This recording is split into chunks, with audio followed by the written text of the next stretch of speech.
எல்லாரும் சொல்லிட்டு இருக்காங்க நாளைக்கு தளபதி விஜய் பதவியேற்க போறாரு, முதலமைச்சர் ஆக போறாரு அப்படின்னு சொல்லிட்டு. ஆனா அதுல நிறைய சிக்கல்கள் இருக்கு, நிறைய பிரச்சனைகள் இருக்கு. அது என்னங்கிறத சொல்றதுக்கு முன்னாடி சப்ஸ்கிரைப் பண்ணி வச்சுக்கோங்க.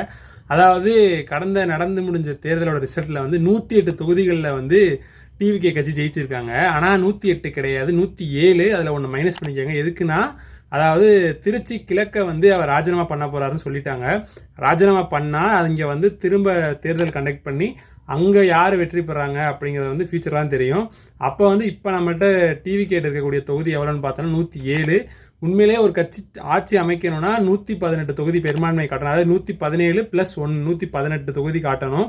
இப்போ அவங்கள்ட்ட 107 தான் இருக்கு. அப்படிங்கிறப்ப பார்க்குறப்ப வந்து கிட்டத்தட்ட ஒரு 11 தொகுதி தேவைப்படுது. அதனால வந்துட்டு அவங்க யாரோட அலைன்ஸ் வச்சிருக்காங்கன்னு பார்த்தோம்னா, இவ்வளோ நாள் வந்து பல வருஷங்களாக திமுக கூட கூட்டணி வச்சுட்டு இருந்த காங்கிரஸ் வந்து அஃபிஷியலாகவே சொல்லியிருக்காங்க. நாளைக்கு ராகுல் காந்தியுமே வந்து தமிழ்நாட்டுக்கு வராரு. 5 வேட்பாளர்களோட, அதாவது 5 கேண்டிடேட்ஸ் வந்து டிவிகே கூட சேர்ந்துட்டாங்க. அதனால வந்து அவங்களுக்கு இப்போ கிட்டத்தட்ட ஒரு 112 தொகுதி வரைக்கும் கிடச்சிருக்கு. இன்னுமே ஒரு 7 தொகுதி வேணும் அப்படின்னு சொல்லிட்டு இருக்காங்க.